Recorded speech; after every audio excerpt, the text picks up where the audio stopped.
요즘 스마트폰이 많은 문제를 일으킵니다. 소통을 위하여 만들어진 스마트폰이 소통에 장애가 되고 있습니다. 어떤 가정에 남편이 스마트폰을 얼마나 사랑하는지 집에 들어오면 별일 없어 하고 스마트폰을 보기 시작하는데 스마트폰에서 눈을 떼지 못하고 잠잘 때까지 핸드폰을 붙들고 있어요. 이것을 지켜보던 아내가 남편에게 얘기합니다. 여보, 나는 당신 손에 있는 스마트폰이 되고 싶어요. 나를 스마트폰 보듯이 봐주세요. 그자 남편이 웃으면서 그러면야 나야 좋지, 나야 땡큐지. 그러니까 아내가 남편이 자기를 이렇게 사랑하는 줄 알고 야, 정말 남편이 나를 이렇게 사랑하는구나. 그래서 남편에게 물었어요. 내가 그렇게도 사랑스러워.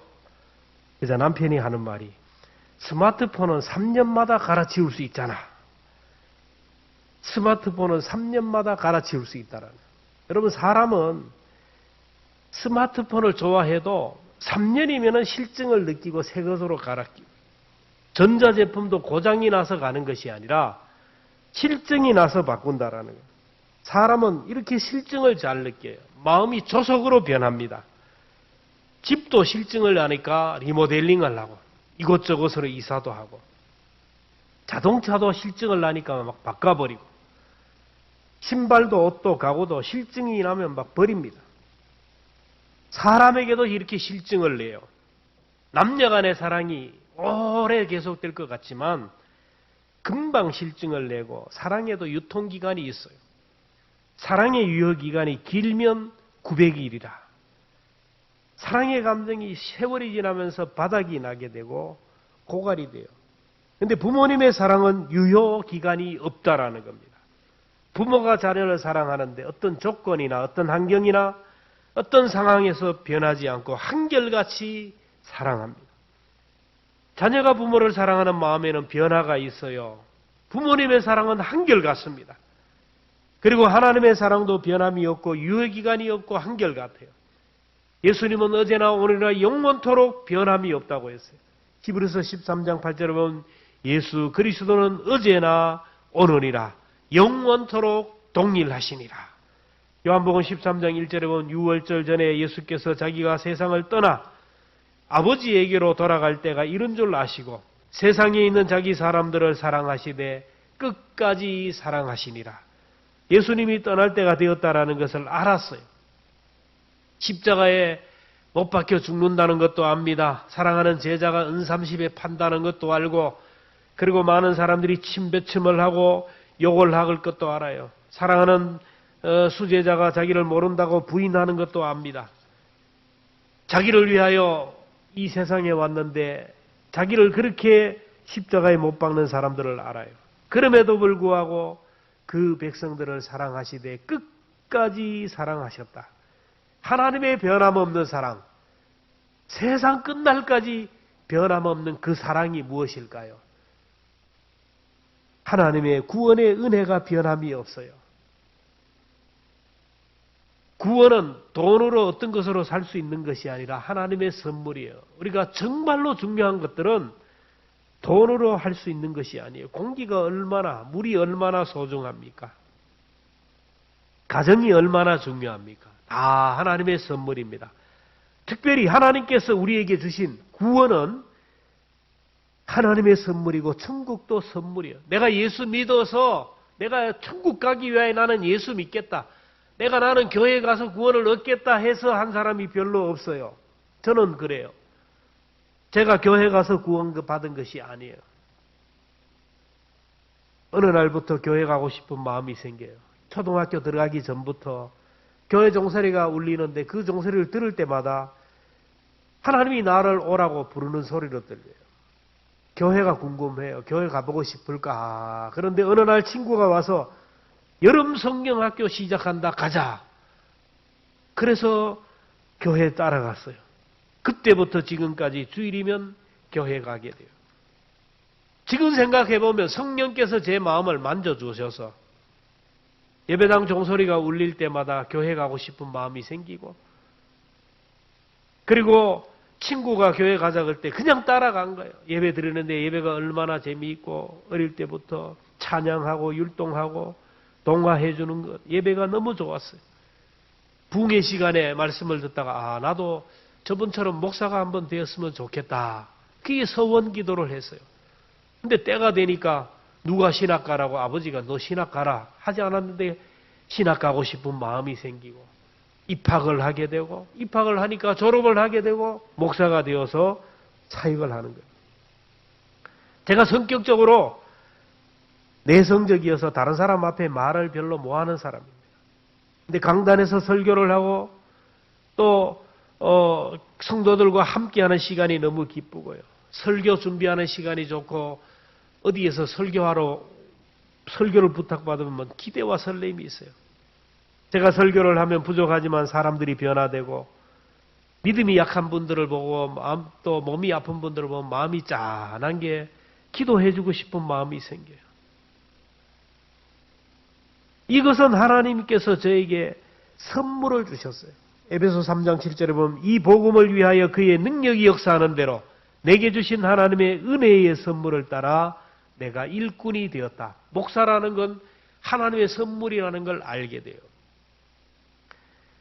만약에 제가 목사가 아니었으면 한번 생각을 합니다. 제가 목사가 아니었으면 내가 새벽마다 내가 새벽 기도를 할까?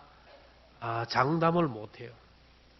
이 목사를 시켜줘서 그래도 기도하게 하고 이만한 믿음을 지키게 하고 내가 목사직을 감당하기에 세상으로 가지 않는 거예요.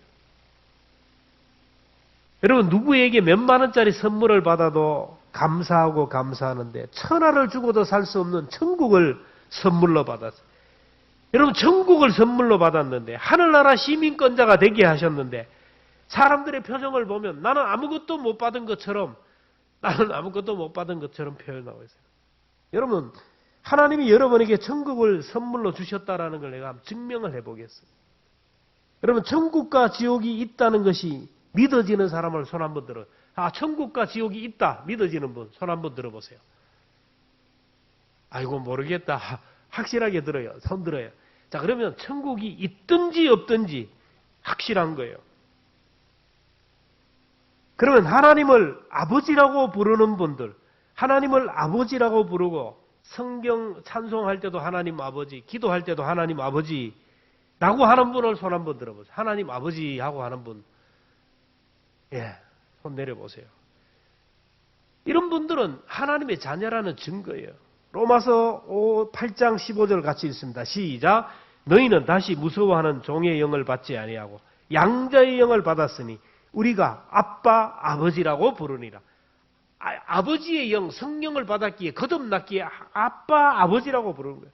갈라디아 4장 6절에 보면 너희가 아들이므로 하나님이 그 아들의 영을 우리 마음 가운데 보내사 아빠 아버지라 부르게 하셨느니라. 제 아들 딸이 있는데 그 친구들이 제가 다 잘 알아요. 근데 제가 그놈들한테 아무리 잘해줘도 아버지라고 안 불러요. 이 아버지라고 불러봐라. 미쳤어요? 아버지라고 안 불러요. 근데 이 아이들은 저한테 아버지라고 불러요, 안 불러요? 부르죠. 아버지니까 아버지라고 부르는 거예요. 여러분이 엄마 아버지에게, 여러분 아버지에게 아버지라는 말이 자동적으로 나오는 것은 나는 우리 아버지의 아들이라는 증거예요. 우리가 하나님을 아버지라, 예수 그리스도를 주라, 찬송을 하며 기도를 할 때 하나님을 아버지라 자동으로 나오는 것은 내가 하나님의 자녀로 거듭났다는 증거예요. 그런 사람은 하늘나라 천국에 들어갈 수 있다는 증거입니다. 한국에서 가장 비싼 아파트가 어딘지 아세요? 알 필요도 없죠. 저도 쳐보니까 청담동에 있는 펜트하우스예요. 평당 1억 3천만 원. 지금 제가 아파트 사는 데가 그래요. 저는 한 평짜리에 앉아서 살아요. 한 평짜리에. 근데 그 평당 1억 3천만 원짜리가 있는데 123평에 사는 사람들이 있대요. 여러분 그 집이 내 집이라고 믿어집니까? 안 믿어져요. 내 집이 아니기 때문에 그래요. 근데 나는 죽으면 천국 간다는 것이 여러분 믿어져요? 천국은 내 집이다. 나는 죽으면 천국 갈 수 있다. 라고 믿어지는 사람은 내가 하나님의 자녀라는 것이고 하나님 나라에 갈 수 있다라는 거예요. 천지를 창조하신 전지전능 하나님 아버지를 부를 수 있다라는 것. 나에게 천국 시민이 있다는 것이 믿어지는 것. 이게 복이에요. 여러분, 내가 하나님의 자녀로 이렇게 거듭났어요. 아, 그래요. 하나님의 자녀이구나 라고 하다가 또 살다 보면 마음 상처받는 일, 어려운 일을 당하면 아이고, 내가 나 같은 사람이 무슨 천국에 가. 내 생각에 따라 변화요. 여러분, 감정 따라 사는 것이 아니라 팩트 따라 움직여요. 오늘 우리는 하늘나라 생명책에 우리의 이름이 등록되었어요. 동사무소 가서 여러분의 주소를 치면 여러분 아버지, 어머니 그 밑에 여러분의 이름이 딱 기록이 되어 있어요. 죽으면 사망하면 딱 줄이 그어져요. 오늘 천국에 들어갈 사람들의 이름이 기록된 것이 하나님의 나라에 하나님 보좌에 있는 생명책에 그 이름이 기록되었어요. 저의 이름도 여러분의 이름도 하나님을 아버지라고 부르는 순간 하나님의 자녀로 거듭난 사람들의 이름을 거기에 기록해 두었어요. 그 이름을 지울 자가 없어요. 동사무소에 있는 여러분의 호적 그 이름을 누가 지울 수 있습니까? 계시록 3장 5절에 보면 내가 그 이름을 생명책에서 결코 지우지 아니하고 내 이름을 내 아버지 앞과 그의 천사들 앞에 시인하랴. 하나님의 구원은 변함이 없어요. 우리가 죄를 짓더라도 여러분이 앞으로 어떤 죄를 지어도 우리들을 천국까지 인도해 주셔요. 그래서 우리는 하나님이 우리를 구원해 주신 것에 대한 구원에 대한 감사와 감격을 잊지 말아야 돼요. 시편 51편 12절에 보면 주의 구원의 즐거움을 내게 회복시키시고 자원하는 심령을 주사 나를 붙드소서. 천국을 나에게 주셨다는데 저 천국에 내 이름으로 된 맨션이 있다는데 아무런 감동 없이 살아가는 것 그렇게 하지 말라는 거예요. 노벨상을 받은 해밍웨이는 부족한 것이 없어요. 노벨 문학상을 받았습니다. 명성과 부와 명예와 모든 사람이 그를 부러워하고 막 이렇게 존경하던 그런 사람입니다. 근데 62세 때 건총으로 자살을 했어요. 자살을 하면서 남긴 쪽지가 있어요. 나는 필라멘트가 끊어진 전구처럼 공허하다. 필라멘트가 끊어진 전구처럼 공허하다. 그는 부귀영화가 모든 것이 주어졌지만 하나님과의 관계 속에서 관계가 끊어졌기에 구원의 소망이 없기에 공허하고 불안한 생을 살다가 결국 자살했다는 거예요. 우리는 저 천국이 예약되어 있는 사람이고 저 하늘나라 아버지 집 내가 영원히 살 천국을 바라보며 살아가는 사람이기에 얼마나 감사할 일입니까? 이 추수감사주일 우리가 제일 먼저 감사할 것이 바로 구원의 은혜에 감사해야 돼요. 내가 죽어서 천국 못 가고 내가 죽어서 구원받지 못한다면 아무리 많은 과일이 있고 열매가 있으면 뭐합니까? 두 번째, 생명의 은혜가 변함이 없어요. 생명은 하나님이 주신 거예요.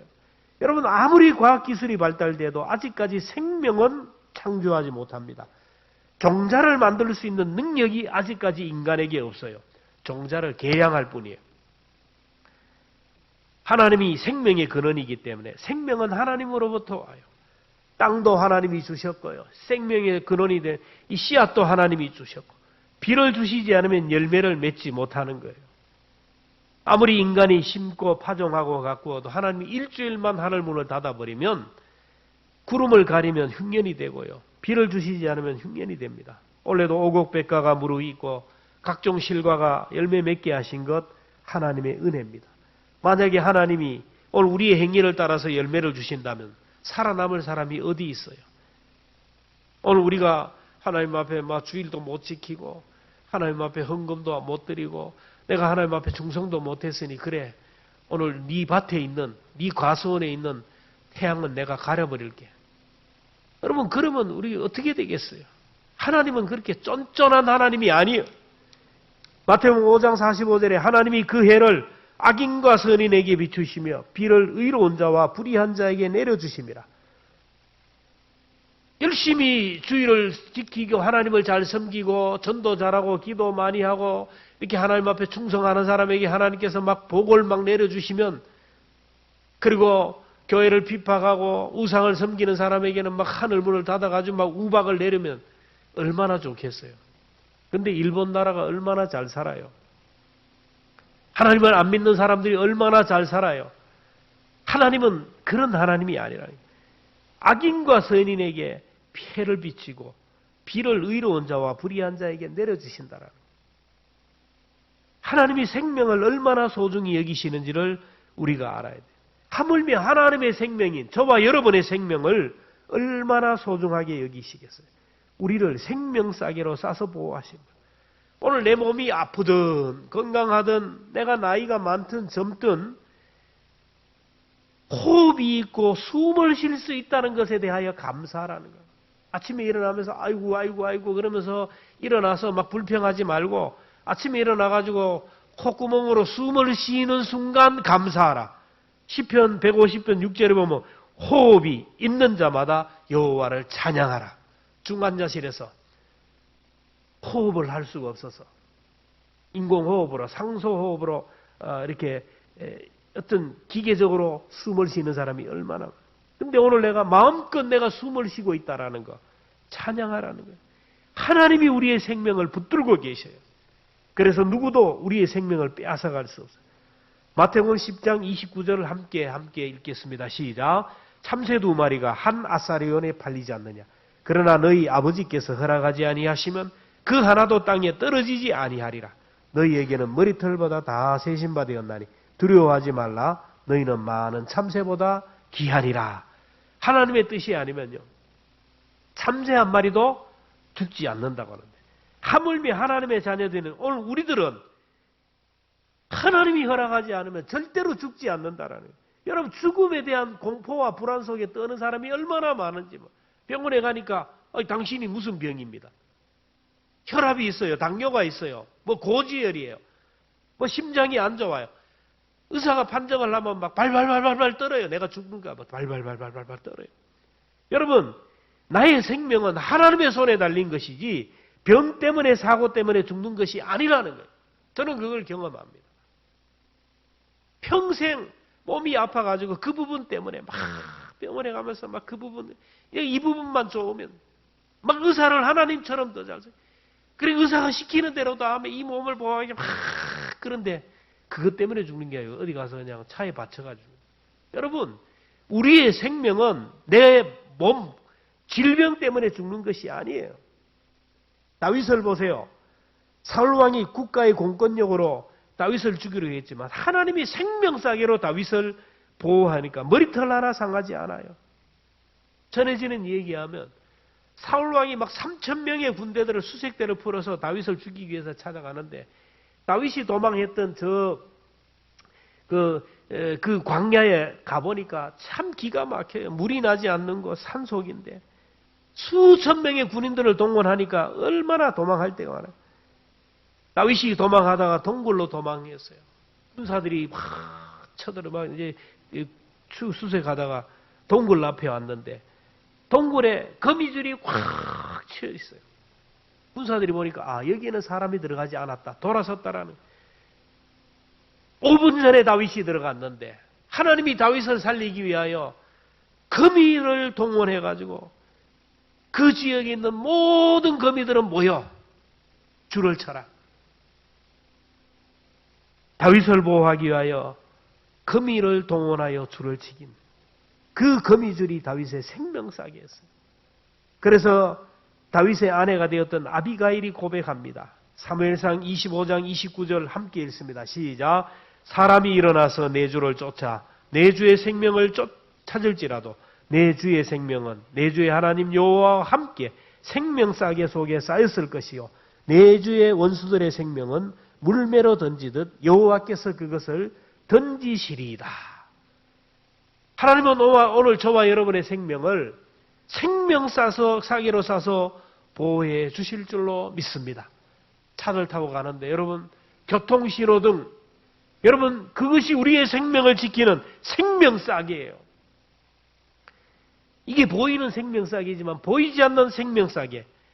하나님이 천사들을 통하여 오늘 우리를 꼭 감싸주고 있으니 우리는 감사할 수밖에 없어요.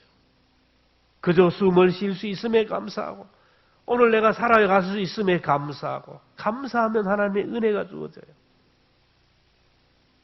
하나님이 주신 생명이 다하면 하나님이 저 천국으로 인도해 주실 것이기에 무엇이 걱정이겠습니까? 그래서 우리가 살아가면서 감사가 사라지면 안 돼요. 감사가 사라지면 그 인생은 소망이 없어요. 시편 50편 22절 우리 다 함께 얼굴을 땅에 묻은 우리 학생들도 딱 일어나서 시편 50편 22절부터 같이 함께 읽습니다. 시작. 하나님을 잊어버린 너희여 이제 이를 생각하라. 그렇지 않으면 내가 너희를 찢으리니 건질 자 없으리라. 감사로 제사를 드리는 자가 나를 영화롭게 하나니 그의 행위를 옳게 하는 자에게 내가 하나님의 구원을 보이리라. 하나님을 잊어버리고 감사를 잊어버리면 찢어버리겠다라. 여러분, 부모의 은혜에 감사하지 못하면 그냥 인생이 찢어지는 거예요. 회사에서 어디에서 사람들에게 은혜를 잊어버리면 찢어져요. 감사를 잊어버리는 사람은 도태당할 수밖에 없고 실패할 수밖에 없어요. 성공하는 사람들 보세요. 인간관계에 성공하는 사람들 다 감사하는 사람이에요. 조그만 배려에도 감사. 여러분, 감사를 잊어버리지 말아요. 하나님께서 감사를 잃지 않기 위해서 우리에게 초막절을 지키라고 하셨어요. 13절에 보면 너희 타작마당과 포도주 틀에 소출을 거두어들인 후에 1회 동안 초막절을 지킬 것이고 1년 동안 농사지은 모든 것을 타작하고 포도주 틀에서 포도를 거두어들인 이 말은 우리나라는 이 문화와 좀 다른데 포도주가 많이 나는 그곳에는 포도주 틀이 있어요. 포도주 틀이 뭐냐면은 바위로 만들어진 포도주 틀이 있어요. 큰 바위에다가 이렇게 틀을 만들어서 거기에 포도주를 콱콱 넣어가지고 발로 밟고 막 짓이기면 거기에서 밑으로 쭉 포도주 즙이 쭉 빠지는 이 포도주 틀이 있어요. 포도 농사를 마친 후에는 초막절을 지키라. 1회 동안 초막절을 지키라. 그랬어요. 레위기 23장 41절 같이 봅니다. 시작. 너희는 매년 1회 동안 여호와께 이 절기를 지킬지니 너희 대대로 영원한 규례라. 너희는 7째 달에 이를 지킬지니라. 너희는 1회 동안 초막에 거주하되 이스라엘에게서 난 자는 다 초막에 거주할지니 이는 내가 이스라엘 자손을 애굽 땅에서 인도하여 내던 때에 초막에 거주한 줄을 너희 대대로 알게 함이라. 나는 너희의 하나님 여호와니라. 초막절 그림을 한번 보세요.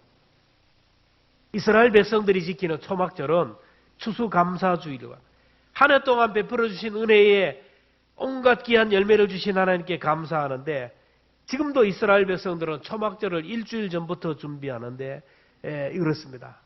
초막절을 지키는 이유가 뭐냐면은 이스라엘 백성들이 광야 40년 동안 집도 없이 아무것도 없는 광야, 그냥 죽음의 땅에서 살았는데 40년 동안 하나님께서 모든 악에서 건져주시고 이스라엘 백성들을 적과 끓이는 가나안 땅에 인도해 주신 것이에요. 그래서 초막절은 집에서 방에서 지내는 사람이 없어 1회 동안은 모든 사람이 집에서 나가는 거예요. 춥다고 방 안에서 초막을 짓지 않아요. 덥다고 남을 그늘 안에 짓지 않습니다. 다 밖으로 나가요. 아파트에 가면서 사는 사람들은 옥상에 올라가서 이렇게 초막을 짓고 온 가족이 초막 안에서 하나님께 감사합니다. 지붕이 탁 튄 곳에서. 우리 민족은 초막 가운데서 일주일 동안 살았는데, 40년 동안 하나님의 은혜 가운데 살았는데, 그들은 일주일 동안 얼마나 불편하겠어요. 불평하고 원망하지 않아요. 옛날로 돌아가는 거예요. 우리는 애굽의 종으로 살았던 사람들입니다. 그저 태어나서 종으로 살고 종으로 죽어야 할 우리인데 하나님께서 구원하여서 자유민이 되게 하시고 40년 동안 만나를 먹여주시고 고기가 먹고 싶다면 메추라기를 먹여주시고 낮에는 덥다고 구름기둥으로 확 감싸시고 밤에는 춥다고 불기둥으로 감싸시고 물이 먹고 싶어 할 때는 반석에서 생수가 나게 하셔서 마시게 했다고. 그래서 그들은 초막 안에서 하나님의 은혜에 감사하는 거예요. 아무것도 가진 것이 없는 우리 민족, 종으로 살던 우리가 이만큼 누리게 하고 이만한 좋은 집에 있고 이만한 가정이 있고 이만한 먹을 것이 있고 이만한 삶의 환경에 주신 하나님께 감사하고 그리고 우리가 사는 땅은 이곳이 아닙니다. 오늘 우리가 사는 것은 이곳이 아닙니다. 초막은 잠깐 있다가 또 다른 곳으로 가야 되는 곳인데 우리가 갈 곳은 저 천국, 영원한 천국, 우리가 거기에서 영원히 사는 것입니다. 그것이 바로 초막절을 지키는 거예요. 오늘 우리들도 이런 초막절이 필요해요. 왜 광복절이 있고 3.1절 기념이 있고 6.25 기념일이 있습니까? 그 날을 통하여 그때의 아픔과 그때의 고통을 기억하고 그 고난 가운데 구원해 주신 하나님의 은혜에 감사하라는 거예요. 오늘 여기에서 우리의 삶에 집착하지 말라는 거예요. 일시적인 삶에 매이지 말고 영원한 천국을 바라보고 살아가라는 거예요. 오늘 우리들이 추수감사절을 지키고 초막절을 지키고 있는데 이 감사의 계절에 정말 우리들이 회복해야 될 것들이 무엇입니까? 여러분, 내가 구원받았다라는 것, 오늘 내 이름이 하늘나라 생명책에 기록되었다라는 것, 오늘 내가 죽더라도 천국에서 영원히 산다라는 것, 이 변함없는 사실에 감사해야 돼요. 그리고 오늘 내가 호흡이 있고 숨 쉴 수 있다라는 것, 주님 부르시는 은승날까지 하나님이 나를 생명싸개로 싸고 계시다라는 것 감사해야 돼요. 일어나면 먹을 것이 있고 잠잘 곳이 있고 우리 가족이 있고 교회가 있고 우리 함께 성사하는 성도들이 있다라는 것, 하나님께서 오늘도 구름기둥 불기둥으로 우리를 싸서 보호하고 계신다라는 것 너무너무 감사해야 돼요. 추수감사주일 초막절, 오늘 우리들이 회복해야 될 것이 무엇인지를 오늘 301장을 통하여 우리가 알 수가 있습니다. 우리 301장 우리 다 함께 찾아서 우리 함께 찬양하도록 하겠습니다.